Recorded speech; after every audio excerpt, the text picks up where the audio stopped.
Today I'm going to be talking about the fall of the Berlin Wall. So to begin with, following World War II, Germany was not done fighting their fight. They had to overcome the rule of Hitler, and then the next part would be they'd be fighting communism until 1960. The fall of the Berlin Wall is one of Germany's most historical events. Today I'm going to be talking about how the wall came to be, how Germans lived with the separation and the deconstruction of the wall, and the reunification of Germany. So several events had to occur before the wall was constructed. After World War II, Germany was occupied by 4 different countries. On the west side we have the United States, France, and Great Britain, and on the east we have the Soviet Union. People were trying to escape communism. They did not want to be held under that rule because it's not ideal for anybody because they don't have freedom like everyone else would. So on August 12, 1961, the first wall went up. The construction to keep people from leaving, the initial wall would be made up of the barbed wire fence on the top and then just a regular mesh lining. It was about the same height as a person would be. People would still try to escape the wall by using any type of clothing that they could find to throw over the barbed wire to jump across, or they would even just jump over the fence from a window that was right next to the structure. The east side of Germany was angry that people were trying to leave their rule, so they had a reconstruction of the wall that included a 12 to 15 foot concrete wall, added a smooth tube to prevent climbing. Along with that, they had to reinforce the wall with spike strips to keep people from running across. They added guard dogs, they had watchtowers, and they also had bunkers. On the rear side of the wall, they added a sand pit that was called the death pit to create a clear line of shot for guards to shoot people trying to flee.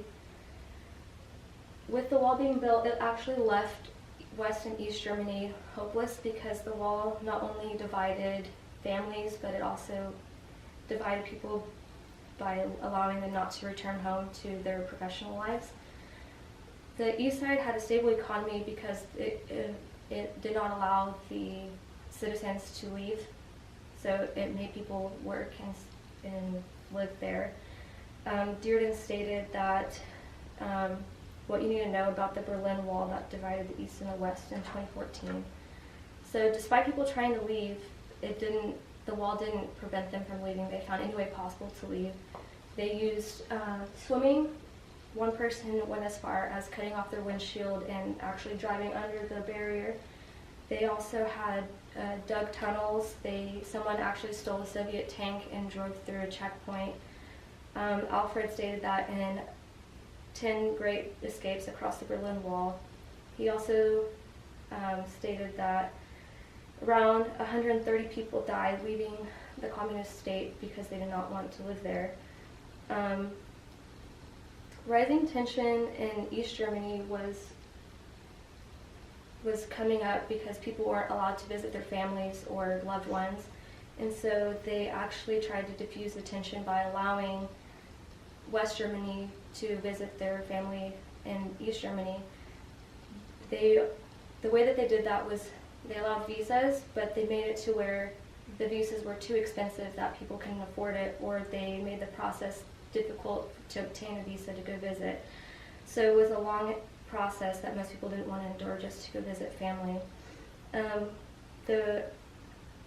That's Sarah Todick in 2014 said how the Berlin Wall really happened.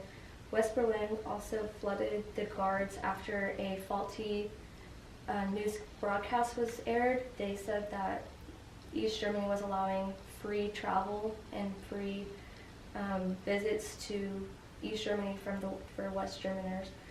And gaining access to that, they actually took all the guards off guard and they had to allow entry because there was too many people surrounding them that made it difficult to keep them from entering. So that leads to getting access to the wall, which, because of so many people, they actually, once they entered, they just started destroying the wall with anything that they could find. They used like hammers, they used like cars and anything that they could find. McCartney said that East Germany opens up its walls for free travel. And although the wall was put up initially in 2 days, it fell just as quickly. Although the wall is not standing today, it still has an impact on how Germany lives its life with still high unemployment rates and how people interact and how they treat things like that. People, or parts of the wall are actually sold in like souvenir shops for remembrance of the times that occurred back then. And today I hope that I was able to inform you of things that you didn't know of the wall, and I really appreciate you guys taking time to listen to me. Thank you, everyone. That's good.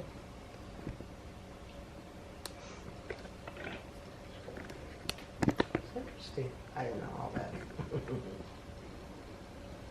I think they used hot air balloons too. Yes, they did. Wow. They're very creative. Yeah.